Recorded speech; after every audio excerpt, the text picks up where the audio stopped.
What I'm about to tell you might surprise you, but it all began on a bright summer afternoon. Sunlight gently filtered through the kitchen window, casting warm patterns on the marble countertop as I sliced vegetables for lunch. The house was quiet, almost too quiet since my husband, Mark, had just left for a business trip. Normally, I enjoyed this kind of tranquility, but that day felt different. There was a restlessness in the air, a longing for something new, something that could disrupt the monotony of my usual routine, cooking, cleaning, and waiting for Mark to come home. As I was lost in thought, there was a knock at the door. It was an ordinary sound, yet in the stillness, it felt like a small shock. When I opened the door, there stood Ryan, my son-in-law, with his bright, confident smile. The atmosphere seemed to shift instantly, as if his presence brought a fresh energy into the room. "Hi, I hope I'm not interrupting," he said, his voice warm yet lively. He held a box of fresh bread, its aroma filling the air with comforting warmth. "Not at all," I replied, inviting him in with a smile. "I was just preparing lunch. Come on in." Ryan had always been a delight to talk to, in a way that was hard to explain. He brought joy wherever he went. It had been a few years since he married my daughter, Lily, and I'd always thought of him as part of the family. Yet, there was something about Ryan, maybe the way he smiled or the mischievous glint in his eyes, that sometimes made me feel slightly self-conscious. Not in a bad way, but enough to make me more aware of his presence than I probably should have been. We started chatting as we chopped vegetables together. The conversation flowed effortlessly, like a clear stream. We reminisced about funny moments from family gatherings, joked about my cooking, which he always claimed was interesting, and laughed together until the once silent kitchen was filled with cheerful sounds.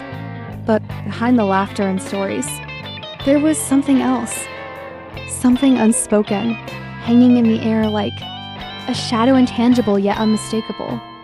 When lunch was ready, Ryan hesitated for a moment. He glanced toward the bathroom before finally speaking. "Can I ask you for a favor?" I raised an eyebrow, curious. "Of course. What is it?" His cheeks flushed slightly, an unusual sight for someone as self-assured as Ryan.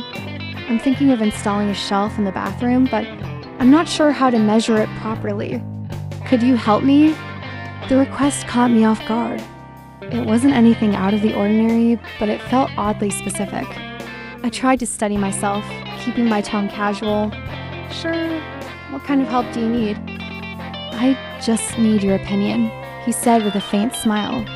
"The bathroom's a bit cramped, and I thought you might have a better idea for placement." There was something in the way he spoke that made it hard for me to say no. Part of me felt it was just a small, mundane task, but another part sensed that it was more than that.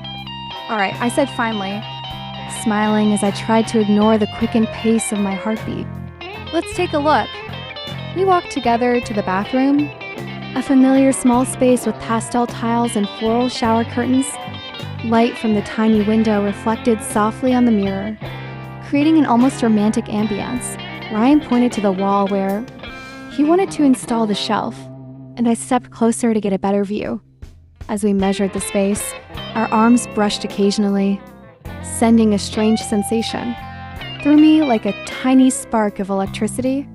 I tried to dismiss it, convincing myself it was just my imagination. But when our eyes accidentally met, the world seemed to pause for a moment. There was something in his gaze, something that made me feel alive in a way I hadn't felt in years. "Do you think Mark will like this idea?" Ryan asked suddenly, his tone playful but his expression serious.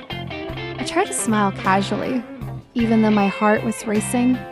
"Maybe he prefers things to stay traditional." Ryan chuckled softly, and for a moment, his laughter filled the small room. But before the conversation could go any further, the sound of a car pulling into the driveway broke the spell. We both froze, adrenaline surging. "Mark's home," I whispered. Ryan seemed to snap out of it, and we hurried to tidy up the tools scattered around. The tension in the air was thick, like a secret on the verge of being uncovered. When Mark walked in, carrying his suitcase and wearing a cheerful expression, the atmosphere in the kitchen shifted once more. "Hey, I'm back," he called out, walking over to give me a light hug. "What have you two been up to?" "Oh, just discussing some ideas for the bathroom," Ryan replied with an impressively casual tone. I tried to smile, but my mind was still racing, trying to process what had just happened. At dinner, the three of us sat together, and Mark shared stories about his trip. Laughter and conversation filled the room, but I wasn't fully present. My thoughts kept drifting back to the moment in the bathroom, to Ryan's intense gaze, and to the undeniable fact that something had shifted between us, something unspoken yet impossible to ignore.